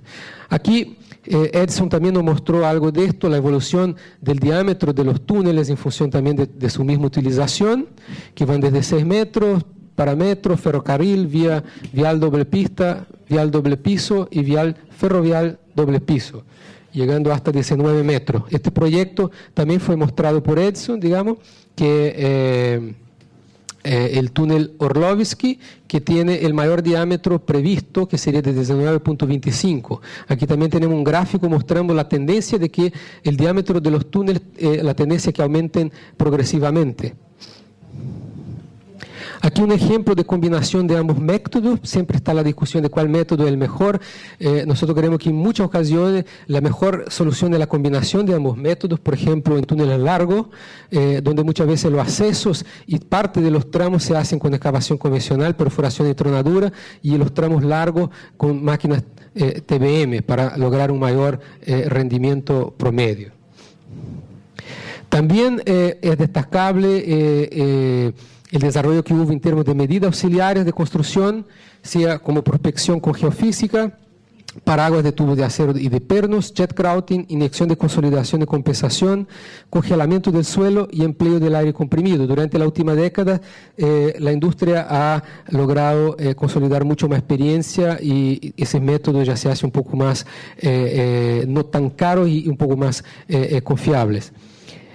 También avances en el diseño de soporte y fortificación, no voy a entrar en el detalle de todos, pero han habido desarrollos tanto en el hormigón proyectado, los aditivos, elementos de soporte, pernos, así como elementos de soporte especiales, como lo son los elementos de amortiguación para túneles que sufren procesos de squeezing. También en el aspecto de impermeabilización, dispositivos para entrada controlada de agua, lámina impermeable confinada entre sostenimiento provisional y revestimiento, tipo sándwich de distintos tipos, hormigones de carácter impermeable y también el surgimiento de láminas proyectables, que digamos, es un desarrollo importante en las últimas décadas y que cada vez se hace más eficiente. En Chile en particular, ¿qué podemos destacar en la actualidad? En términos de excavación en suelo, pudiéramos decir que tenemos un resultado muy exitoso, baja accidentabilidad, buenos rendimientos, y una característica importante es que en Metro Santiago, como quizá obra maestra, digamos, en suelos en Chile, se utiliza hormigón proyectado como revestimiento no solamente de carácter temporal, sino que permanente. Es decir, nosotros tenemos una cáscara doble que cumple una función, o que trabaja en forma monolítica y que cumple la función tanto de soporte temporal como de largo plazo. En excavación en roca, actualmente notamos una búsqueda creciente de mayor eficiencia, de mayor productividad. Sentimos que en Chile todavía no estamos a par de los rendimientos que se logran en muchos lugares, quizá hasta por un problema de logística y de requisitos de seguridad, en particular de las mineras, que ponen muchas trabas a los avances de excavación de túneles, pero se busca también una mudanza de paradigma en la relación contractual también con los mandantes. Es decir, uno que está en Chile nota que estos son temas de la actualidad y que hay una discusión cada vez mayor para que se logren soluciones mejores en este ámbito. La excavación mecanizada todavía no está plenamente desarrollada en el país. Es una tecnología que yo creo que va a tener un impulso importante en los próximos años. Nosotros tuvimos una primera experiencia con una máquina tunelera en Teniente hace como 2 décadas, posteriormente no pasó nada, y recién en los últimos años tuvimos 2 túneles excavados con máquinas tuneleras, ambos en roca. Y ahora contamos con varios proyectos donde se planifique la utilización de máquinas tuneleras. Así que yo creo que es una tendencia que vamos a ver despacio vencer esa resistencia y la tendencia que se haga más uso, en particular para ciertos tipos de proyectos. Búsqueda también de productividad, como yo mencionaba. Hoy vivimos un problema de insuficiente mano de obra especializada. Quizá en un par de años mejore, porque la minería de alguna forma sufre un proceso de desaceleración, y un ambiente de alta competencia internacional. También un otro factor importante en Chile es que la minería masiva se mueve más y más a la minería subterránea. Esto tiene un efecto muy positivo para la tunelería porque se requiere más y más de obras subterráneas, de obras no solamente de explotación, sino que obras de infraestructura, de acceso, túneles de acceso, correa, ventilación y tantas otras cosas. Hay también mucha oportunidad en túneles para centrales y minicentrales, en túneles para infraestructura, viales urbanos y no urbanos, y proyectos también de conexión a través de la cordillera de los Andes. Nosotros tenemos casos ahí de túneles binacionales, como el caso del túnel Agua Negra, el túnel Corredor Bioceánico Aconcagua y también el túnel Las Leñas en Chile, que está recién partiendo su estudio. Bueno, en términos de túneles, actualmente tenemos distintos usos que pueden ser para transporte, energía y agua, minería, servicios públicos, para fines militares, científicos, entre otros. Voy a mostrar algunos ejemplos, en particular de Chile. Túneles urbanos como la línea 3 y 6 de metro, actualmente en construcción. Túneles viales urbanos como la futura autopista Américo Vespucio Oriente, que tiene la intención de cerrar ese anillo de circunvalación que en algún momento era periférico a Santiago, actualmente está prácticamente en su parte central. Esta parte es la única que no expresa. Ese proyecto todavía no está 100% definido. Es probable que no todos sus tramos sean subterráneos, que haya tramos también con cut and cover, pero una parte importante será así con métodos de tuneleado. Aquí el caso del túnel Agua Negra, que probablemente muchos de ustedes lo conocen, dado que es un proyecto quizás hasta más argentino que chileno, dado que la iniciativa partió desde Argentina. El caso también del corredor Bioceánica Aconcagua. Túneles para centrales de eléctrica Alto Maipo. Ahí tenemos 98 kilómetros de túneles y varias cavernas subterráneas. Es un proyecto que debe partir a fines de año. Túnel para agua servida o potable, el caso del Mapocho Limpio, que también atraviesa prácticamente toda la ciudad y fue construido con túnel liner y sectores también con shotcrete. Túneles para minería, el caso de Chuquicamata subterráneo. Aquí ustedes se dan cuenta de todos los túneles que son necesarios, digamos, no solamente para la explotación que está aquí en estos bloques, sino que toda esa infraestructura es necesaria para la operación de la mina. Eso incluye piques y pozos de más de 1000 metros de profundidad, túneles de distinto diámetro, inclinación, algunos con inclinación importante, sobre los 15%, lo que obviamente también afecta los métodos constructivos. Aquí también túneles para el nuevo nivel de mina de Codelco, del Teniente. Teniente se está profundizando porque se está agotando, digamos, el mineral, digamos, más superficial. Eso implica ir a niveles cada vez más profundos. También se habla de hacer un laboratorio subterráneo asociado al túnel Agua Negra para experimentos nucleares en los Andes. Bueno, y eso básicamente es lo que sería la actualidad de la tunelería hoy. Ahora, mirando hacia el futuro, siempre es más difícil mirar hacia el futuro, pero miramos algunos desafíos y perspectivas. Si uno para pensar respecto a los desafíos globales que va a enfrentar las sociedades, la humanidad a partir de ahora, ya lo estamos viviendo, la búsqueda de desarrollo sustentable, aumento de la población, escasez de agua, energía, urbanización, transporte, cambio climático, la verdad es que el uso del espacio subterráneo entrega soluciones óptimas para muchos de este desafío a la cual nosotros nos vemos enfrentados. Yo creo que Tarcísio había mencionado el tema del aumento de la población urbana, en particular en las próximas décadas esa población urbana salta de 50% a 70% del total de la población mundial.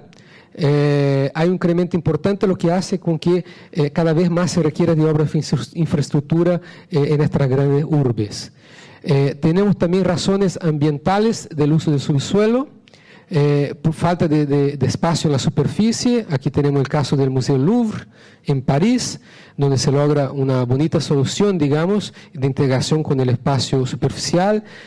También tenemos el caso de inclemencias climáticas y desastres naturales. Nosotros vimos el caso que presentó nuestro colega Héctor Salazar de Colombia, por ejemplo, de los problemas que están teniendo con los cambios climáticos y de cómo los túneles presentan soluciones y respuestas a este desafío. También protección del medio ambiente, aspectos ecológicos y estéticos, que es como obras de convivio o de uso social, como museos en Singapur. También para vencer barreras topográficas, el caso de montañas o zonas accidentadas. Nosotros tenemos todo el caso de los túneles de base transalpinos y los proyectos que actualmente se planifican, digamos, para cruzar los Andes. También por razones sociales y del uso del subsuelo, el caso de metros, por ejemplo, que permite una integración mucho mayor de la sociedad, reducción de polución y ruido y un uso más eficiente del espacio. También como transporte de agua a regiones áridas, quiero citar acá el caso del túnel Olmos en Perú, que transporta agua a una región más árida del Perú. El caso también de cruces de estuario o cruces de zonas marítimas. Tarcísio también presentó una solución ahí de la conexión entre Santos y Guarujá. Este es el caso del canal Chacao, donde nosotros como comité también intervenimos junto a las autoridades que han decidido, en nuestra opinión, en forma un poco arbitraria, la definición de esta conexión a través de un puente. Creemos que no se han hecho con suficiente profundidad los estudios de la solución vía túnel. Así que todavía puede ser un proyecto que todavía dé algunas vueltas. Muy bien, entonces en términos de perspectivas y desafíos globales, estamos llegando al final. Se va a buscar una mayor integración a las políticas públicas y la planificación urbana. Nosotros vemos que las grandes ciudades hoy poseen sistemas de metro, sistemas de agua servida, distintos sistemas que tienen que conversar, que es necesaria una reglamentación y una organización también no solamente del uso del espacio superficial, pero sino del uso del espacio subterráneo, de que todas esas soluciones puedan convergir y conversar. Aumento en automatización y mecanización de la construcción, seguramente va a ser un proceso continuo. Aumento en las condiciones de seguridad y salud.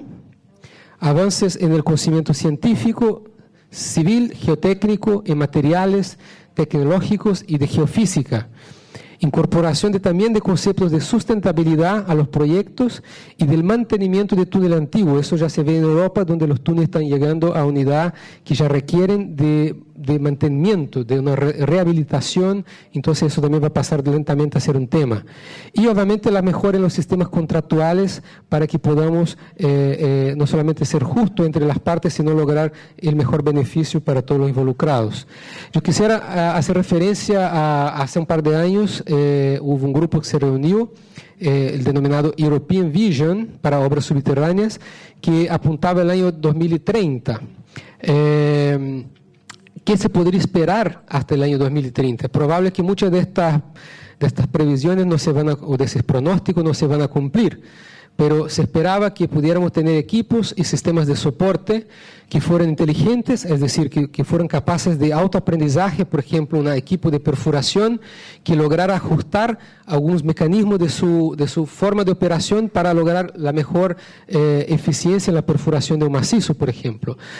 También túneles de gran diámetro, con costo-beneficio más optimizado. Hoy todavía hay una limitación en los diámetros, en los tamaños, en función de la tecnología y el costo asociado. Entonces, la tendencia es que sea posible hacer cada vez túneles más grandes a un costo-beneficio mejor.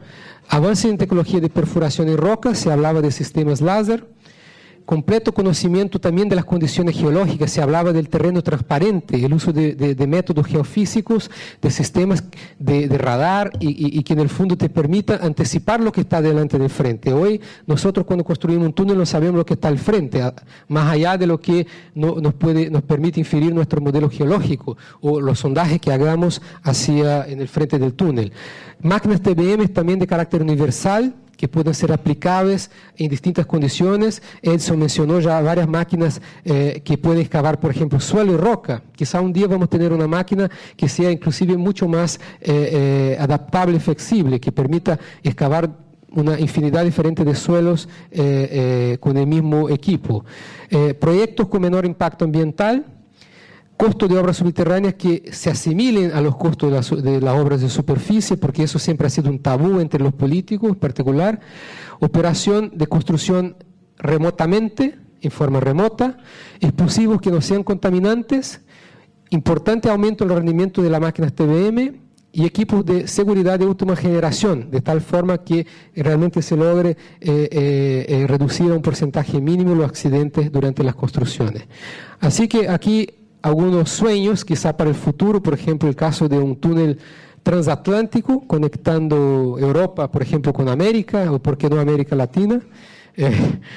Son obviamente sueños y cosas que todavía hoy no están dentro de nuestra realidad, pero quizá algún día puedan ser. Así que bueno, aquí tenemos ejemplos también de tecnologías variadas, como el uso de máquinas tuneleras rectangulares que permiten hacer este tipo de estructura, máquinas TBM gemelas que permitan prácticamente trabajar, hacer turnovers y prácticamente hacer distintos tipos de trazado. Aquí tenemos ejemplos de máquinas en Japón con TBM triples que se utilizaron para la construcción de una estación en Tokio. Y bueno, y con eso llegamos al final. Yo quisiera solamente hacer algunas consideraciones finales, que obviamente los túneles y obras subterráneas entregan soluciones óptimas para muchos de los desafíos globales que nosotros vimos ahora mismo y que ya enfrentamos y que va a enfrentar la humanidad. Las tecnologías y procesos asociados han experimentado un importante desarrollo en la última década y la tendencia es que sigan desarrollándose cada vez más. Se espera un continuo desarrollo tecnológico y de gestión, no solamente de la tecnología, sino que también de la forma de gestionar los proyectos. Hablamos de los contratos, hablamos de la comprensión de la importancia de todo el proceso, desde la concepción del proyecto a su diseño, a su construcción y a su operación. Hoy el mundo vive un periodo de prosperidad, pese a que existen riesgos y que haya crisis puntuales. Por ejemplo, hoy Europa vive una crisis, pero que de otra forma puede ser interpretado de forma positiva. Yo creo que hoy cualquier ingeniero que está saliendo de la universidad, que está entrando al mundo laboral, sin perjuicio que quizá en algunas partes del mundo pueden haber crisis puntuales, yo creo que las perspectivas no dejan de ser positivas y se puede esperar que las próximas décadas seguramente van a haber muchos túneles y muchas obras importantes, emblemáticas a desarrollar. Así que el mundo de las obras subterráneas seguramente es muy atractivo para los que están trabajando con ingeniería. Y que obviamente Latinoamérica no solamente puede, sino que debe tener un rol relevante en la tunelería mundial, en las próximas.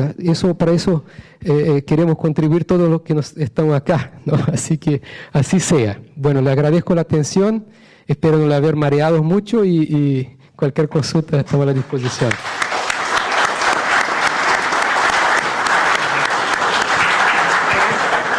Bueno, agradecemos al ingeniero Alexandre Gómez por su disertación sobre el pasado, presente y futuro de la tunelería. Y hacemos la última ronda de preguntas del día. Quedamos a disposición de ustedes por lo que quieran preguntar a los profesionales.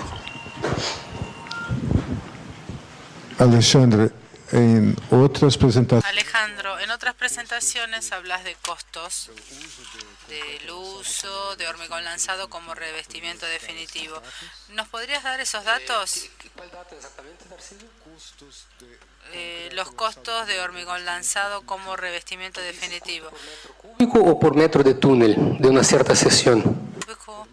No, por metro de túnel. Hoy un túnel de línea con ese sistema donde básicamente el concreto in situ consiste solamente en las zapatas que van, digamos, apoyando, digamos, ese arco superior de hormigón proyectado, sin el uso de arco invertido. Hablemos de una situación de herradura que llamamos, digamos, de una forma de herradura. En Metro Santiago, Juan Humberto, corrígeme si estoy equivocado, pero entiendo que el metro lineal debe estar en torno de unos $10.000 por metro. ¿No? Hace un par de años era 8.000, con la inflación subió a 10. Siguiendo con la pregunta de Tarcisio, ¿cuál es tu opinión relativo al hormigón convencional versus el shotcrete? En alguna parte de la historia, el hormigón convencional se ve actualmente entre los profesionales como un elemento de mayor durabilidad, mayor impermeabilidad, etcétera, que el shotcrete. Sin embargo, aquí el doctor Celestino, don Tarcisio, nos ha mostrado que él sin muchas vueltas, en pleno San Pablo, ha puesto el shotcrete como elemento central de construcción y sostenimiento. ¿Tú qué piensas en relación a la calidad del shotcrete como elemento de sostenimiento, de construcción definitiva y en comparación con el hormigón tradicional? A ver, voy a tratar de ver si puedo contextualizar la mejor forma posible todas las variables que están involucradas, porque en definitiva, a ver, por un lado, el shotcrete hubo un desarrollo importante en la tecnología del shotcrete en las últimas décadas. Esto también hay que partir por ahí. Eso es un hecho destacable, que en las últimas décadas, el shotcrete, que si hablamos de shotcrete 20 años atrás, si hablamos hoy, no es la misma cosa, ¿no? Los procesos hoy, con el uso de vía húmeda, con todos los aditivos que existen, la experiencia que se ha ganado con el uso de esos aditivos, la tecnología de proyección también, porque el shotcrete, y eso quizá es una de las grandes diferencias que tiene justamente el shotcrete del hormigón colado, que es la forma como él es instalado, ¿no? Entonces cuando uno piensa en una solución para un túnel X, por decir así. Es decir, yo creo que la primera cosa que uno tiene que tener en cuenta son las condiciones del subsuelo, es decir, qué tipo de subsuelo yo tengo, si existe presencia de agua, por ejemplo, cuáles las condiciones de estanqueidad que yo busco en ese túnel, entre otros factores. Cómo me va a afectar mi instalación de mi elemento de soporte, ¿no? Entonces, en Metro Santiago nosotros tenemos una situación que yo diría favorable, en el sentido que solamente puntualmente tenemos problemas mayores con agua. Yo diría mayormente tenemos situaciones, la napa freática está debajo de los túneles, Y sí tenemos, lo que sí tenemos es percolación, agua de lluvia que entra a través de los túneles y obviamente producen algunas goteras. Y obviamente el mayor problema es la estación, porque en la estación tenemos personas. Entonces hay dispositivos donde muchas veces ponemos techos falsos que permiten que esas gotas, digamos, escurran por los lados, que hacemos una entrada controlada del agua. Y tenemos la gracia que en Santiago nosotros hablamos de una agua pesada. Es decir, esa filtración con el tiempo pasa a ser cada vez menor y el agua pasa a escorrer cada vez más hacia los bordes, digamos, y percolarse hacia la profundidad. Aún en casos donde hemos tenido agua, se han buscado soluciones intermedias. En algunos casos hemos utilizado hormigón colado, y en otros casos no hemos utilizado hormigón colado y simplemente hemos captado esa agua, dejado que el agua entre y la hemos conducido en forma controlada. Si uno habla en términos de calidad de ambos materiales, la verdad que la experiencia particular de la última década, digamos, hemos visto que el caso de las soleras, del arco invertido. Nosotros antiguamente hacíamos siempre todo eso con hormigón colado. En algún momento decimos, ¿por qué no hacer con shotcrete? Y la verdad es que nos dimos cuenta que en muchos casos quedaba mucho mejor el hormigón hecho con shotcrete do que hecho con hormigón colado. Y la retracción, la durabilidad y todo eso. Yo creo que hemos visto el caso, por ejemplo, de Paulo Afonso, ¿no? De shotcrete de muchos años que todavía están, funcionales. El Metro Santiago no es tan antiguo, pero hasta ahora yo diría que casi que se puede hablar de que ha mejorado, porque inclusive donde había percolaciones ya no hay más, porque se selló y prácticamente se consolidó. Entonces no veo necesariamente una diferencia en términos de calidad. Yo creo que en algunos casos el shotcrete puede inclusive ser mejor que el hormigón colado. Ahora, hay una limitación del shotcrete que ¿cuál es? El tema de que si yo requiero armadura, si yo requiero grandes contenidos de armadura, porque tengo una limitación por el mismo proceso de instalación. Ahora, uno quizás se sorprenda de la cantidad de armadura que igual se puede colocar en forma bastante eficiente. Por ejemplo, en todas las estaciones de Santiago nosotros tenemos los cruces de estaciones de 160 a 170 metros cuadrados, ¿no? Que obviamente las intersecciones requieren de un refuerzo un poco más fuerte y tiene un contenido de armadura importante. Igual a través de la metodología de aplicación en capas y todo eso, y con la posterior inspección de este shotcrete, a través de testigos y todo lo que fuimos haciendo a lo largo de más de 10 años, hemos notado que realmente se logra un concreto de muy buena calidad. Es decir, se logra embeber bien las barras y etc. Entonces, es decir, hay un límite. Y cuando se requiere demasiado armadura, seguramente hay que empezar a pensar en hormigón colado. Quizá quiero llamar la atención igual a un aspecto importante, que cuando hablamos de diseño de túneles estructural, muchas veces vemos ingenieros estructurales utilizando los mismos conceptos que utilizan para el diseño de un puente o de una estructura superior para diseñar un túnel. Es decir, muchas veces no se considera el hecho de que, por ejemplo, los momentos fletores en una cáscara de shotcrete desaparecen, simplemente no existen. Es como un arco romano. Entonces, muchas veces un diseñador podría llegar a la mala conclusión de que requiere mucha armadura y por eso requiere de un hormigón colado, cuando en verdad no requiere, porque los esfuerzos que él estima que están ahí no están. Entonces, hay muchas variables que determinan esa definición, ¿no? Pero podríamos hablar acá más una jornada entera sobre el tema. Agradezco el tema, pero te agradecería, ya que sos tan amable, de poner una pizquita sobre el tema de la inclusión de fibra, de los distintos tipos de fibra en esta comparación. En Santiago también, o bueno, en Chile en general, hemos utilizado tanto armadura convencional, ya sean mallas o barras de acero, como fibras, ¿no? Y ahí, el criterio que hemos utilizado en general también tiene que ver con la capacidad estructural que requiere el shotcrete. Y ahí entramos en el mismo dilema de decir, bueno, ¿cuáles son los esfuerzos que realmente están actuando acá? ¿no? Y hasta qué punto realmente requiero de algo más que la fibra, porque la fibra normalmente es, como decir, un poco equivalente a lo que sería la armadura mínima, quizá un poquito más, un poquito menos, pero hasta ahí, ¿no? Y Tarcísio mencionó algo muy interesante, que es la introducción del comportamiento reológico del shotcrete en las modelaciones. Y esto es algo que muchos diseñadores no lo tienen en cuenta. Entonces, esto puede sobredimensionar la estructura, ¿no? Entonces, yo diría que un poco es el criterio del uso de fibra o armadura.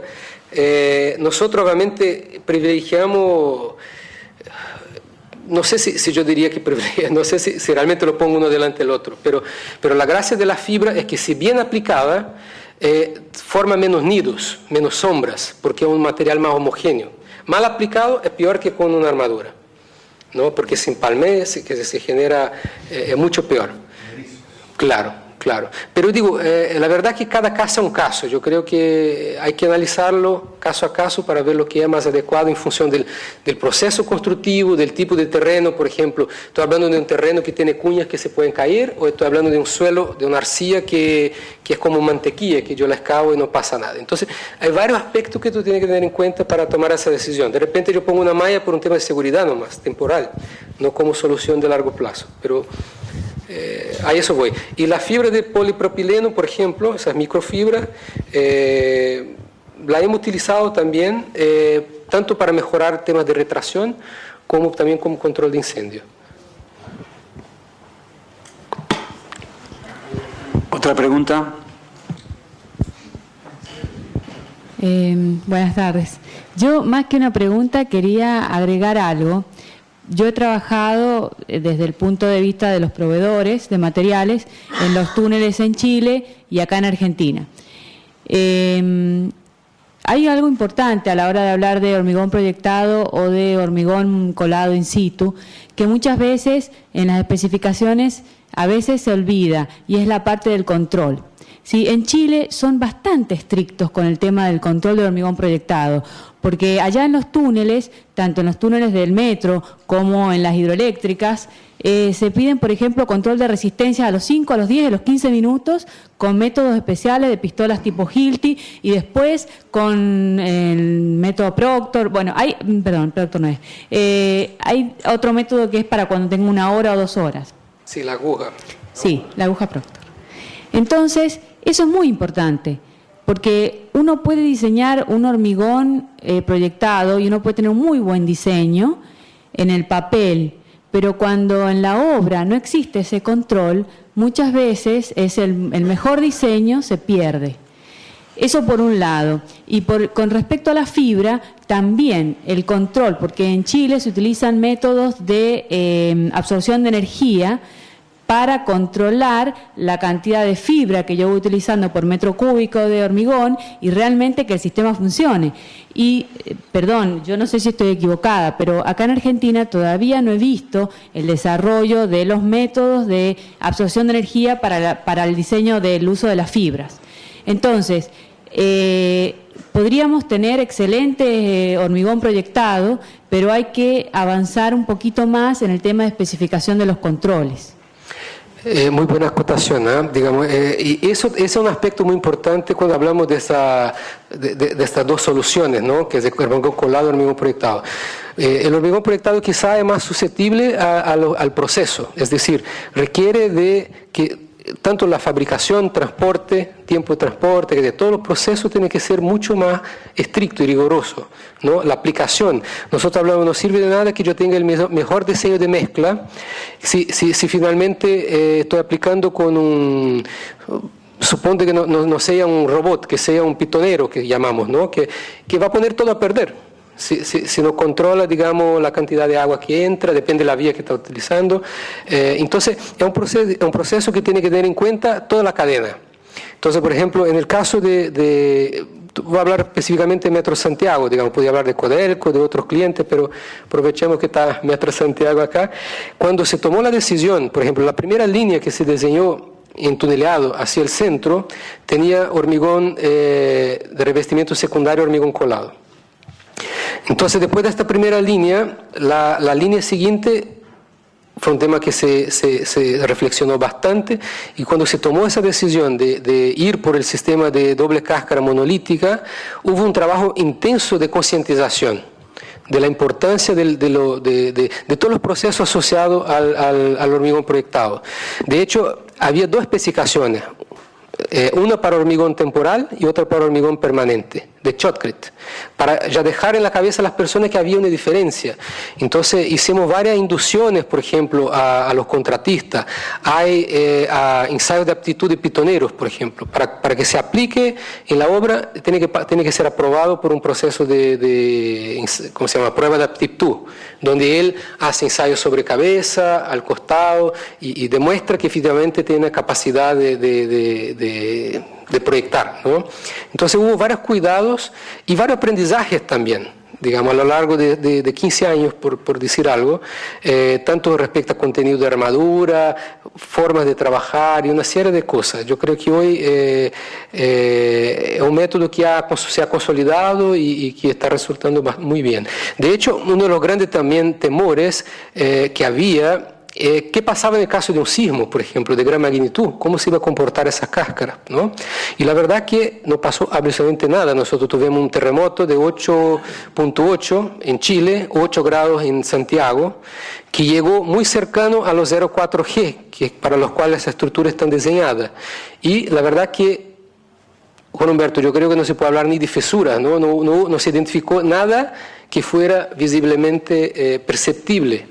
Mientras que viaductos se cayeron y las obras superficiales se dañaron, las estaciones, los cruces de esas estaciones, absolutamente nada, digamos. Entonces yo creo que tuvimos una prueba de gran escala de la performance de esta estructura y de los criterios de diseño aplicados. Así que yo creo que lo ha validado aún más, ¿no? ¿Alguna otra pregunta? Solo un comentario adicional a lo que se comentó respecto a la implantación de un concreto, de un hormigón permanente, es la aplicación. Yo lo comenté el año pasado en las jornadas también, que es un tema que lo hemos estado viendo en Chile, de que no siempre remuneramos correctamente al operador, al pitonero, como lo llamamos nosotros. Y es algo que estamos haciendo hoy día en Chile. Hoy día estamos certificando a los operadores, o sea, no solamente capacitarlos, sino certificarlos por un organismo externo. Hay una entidad europea que empezó a certificar a los primeros pitoneros, y yo creo que eso es tremendamente importante. Es la tercera pata de esta mesa. O sea, hay que tener una muy buena mezcla con toda la química, con el cemento apropiado. Hay que tener equipos robotizados, ojalá, en óptimas condiciones, pero si no ponemos al operador apropiado, nos estamos olvidando de un componente muy importante. Esa certificación se va a hacer en breve también en Perú, y yo llamo también aquí a los colegas de Argentina que se preocupen de este tema. En Chile tenemos un instituto que se llama el Instituto del Cemento y el Hormigón. Ellos son hoy día los representantes para Sudamérica de esta certificación, y bueno, con Alexandre o a través del comité podemos apoyarlos. ¿Había otra pregunta? Gracias, Hamlet. Por allá, señorita. Sí, buenas tardes. Yo quería preguntar a Edson si es posible indicar una idea relativa de costos para cada uno de los tipos de máquinas, por ejemplo, partiendo que la EPB sea 1, bueno, ¿cuánto es un mix shield al mismo diámetro de escudo? ¿Se entiende la pregunta? Sí, una idea, porque esto depende mucho de Claro, pero como para tener instalar, digamos, un concepto así que ustedes pueden manejar, o sea, obviamente cada proyecto tendrá su particularidad, pero... Mas, bueno, una máquina EPB que es la más simple, la que tiene menor costo, una máquina de 10 metros va a costar algo como 20 millones de euros, un poco más, un poco menos. Ya una máquina, una gripper, debe costar ahí por lo menos uns 30% más do que esto. Y una Doble escudo un poco más que esto también, unos 10-20% más. Que la EPB, ¿no? Y la Mix Shield también es una máquina más cara porque necesita de más equipos, de bombas, necesita la planta de separación. Entonces la más barata, la más que tiene menor costo sería la EPB, una máquina EPB de 10 metros, cuesta más o menos 20 millones de euros, un poco más, un poco menos.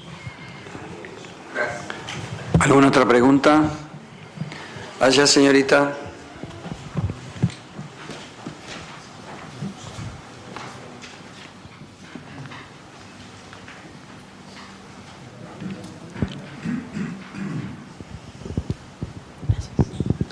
Sí, buenas tardes. Quería preguntarle si tenían experiencias en el unitado con robot, porque hasta ahora lo que he escuchado siempre es con operador, y creo que deberíamos incrementar las presiones para mejorar esa calidad de aplicación. No sé si han tenido experiencia ustedes con eso. Está hablando de con robot proyección de shotgun, ¿no? Exacto. Sí.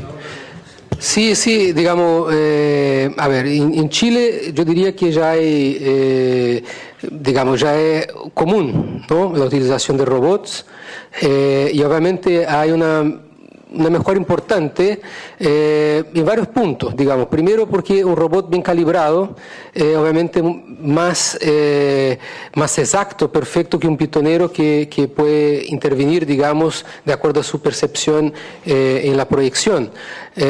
Por otro lado, también permite acceder en forma más ideal, digamos, a los puntos de proyección, mantener la distancia, el ángulo de inclinación, ¿no? Y obviamente tiene una mejora sanitaria también, porque el pitonero sufre mucho, ¿no? Digamos, al estar ahí detrás de un chorro, en que tiene que estar utilizando máscara, mientras que el operador de robot está afuera.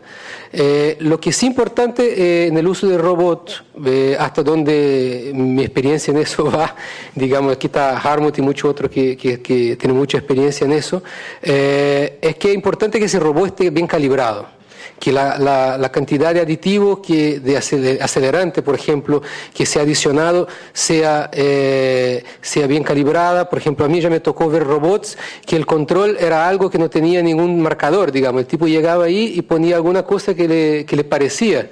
Y proyectaba y veía cómo le resultaba. Entonces, obviamente fue reprobado y le hicimos sacar la máquina y traer otra, pero hay de todo. Entonces, como todo proceso, el equipo tiene que estar certificado, tiene que tener la certificación de todos sus componentes, de la bomba, de la presión, del componente que adiciona el acelerante, de la boquilla y de todo lo demás. Pero seguramente es una mejora sustancial en tiempo, calidad y eficiencia, digamos, la utilización de robots. ¿Y lo han logrado sistematizar o está en proceso? Yo diría que sí, digamos, en muchas faenas se utilizan robots en forma sistematizada.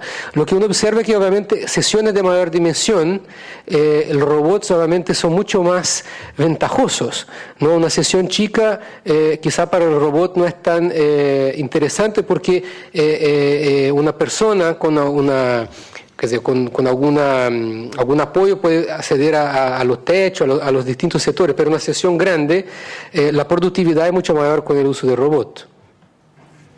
Gracias. No sé si he contestado la pregunta. ¿Alguna otra pregunta? Bueno, les agradecemos vuestra presencia. Los esperamos mañana. Agradecemos a los expositores. Perdón, una pregunta más, por favor, si son tan amables. Por aquí. Bueno, adelante. Para Alexandre, por favor. Creo haber entendido que comentaste que el caso en Chile es que el nivel de napa freática se ubica siempre por debajo del nivel de solera. Con lo cual el tipo de cáscara que plantean, digamos así, para el revestimiento, aparentemente bastante flexible, parecería adaptarse a las cargas exteriores de modo tal que los momentos flexores, según te entendí, se pierden bastante. ¿Tienen algún tipo de certeza respecto de una cáscara que tiene solera, o sea que es cerrada y más rígida en presencia de agua? O sea, funcionando la sección totalmente bajo agua. En el caso de Santiago, no tenemos situaciones de napa freática sobre la clave del túnel en situación de saturación completa. Normalmente ahí tenemos siempre la napa debajo de la solera. Lo que tenemos sí son napas colgadas. Entonces, por ejemplo, hay sectores de Santiago, por ejemplo, Puente Alto, que es una comuna que está en la región norte, ¿no? No, sur-oriente, más hacia la cordillera, así como por ejemplo también los Dominicos, también que está ahí en el pie de la cordillera. En estos sectores se forman bolsones, digamos, de agua que se acumula, digamos, porque Santiago está encajonada entre la precordillera y la cordillera, y ahí se forma un plató. Pero ese plató tiene una pendiente. Y antes de llegar a la cordillera hay un sector más plano donde se forman algunos bolsones de agua. Y obviamente están los calces también del Mapocho y del Maipo, que son dos ríos que corren por Santiago, y las mediaciones de este río también tenemos percolación de agua. Entonces, durante la construcción del túnel tuvimos casos de mucha entrada de agua, ¿no? De grandes caudales muy importantes, pero no quizá de una presión de poros efectiva, que es realmente de una presión hidrostática actuando 100% como caso de un túnel submarino, digamos, ¿no? Entonces, y respecto a su pregunta, el tema de que el túnel sea cerrado o no, en Santiago tenemos ambas situaciones, tantos túneles como herradura, digamos, como túneles cerrados, en condición inclusive de agua, digamos. Muchas veces también donde sabíamos que había agua y acúmulo de agua, también cerrábamos la solera para evitar también controlar un poquito mejor la entrada del agua para captarla y generar también un comportamiento estructural más favorable de la cáscara, ¿no?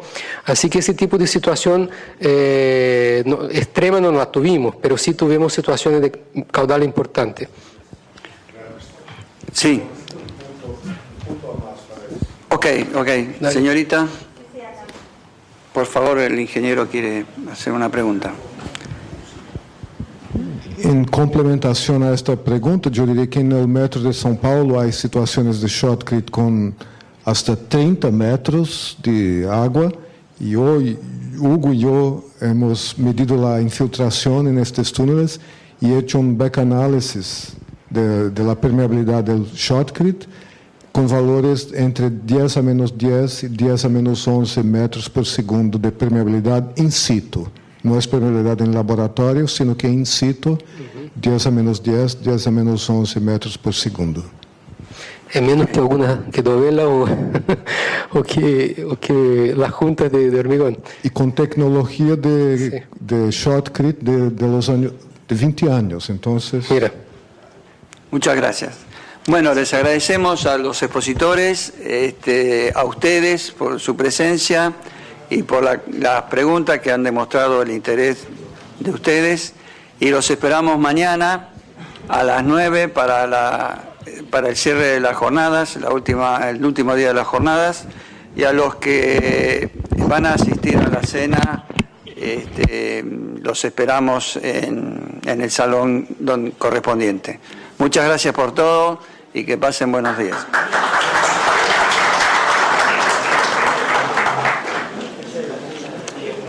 Bueno, muchas gracias. No, muy bien.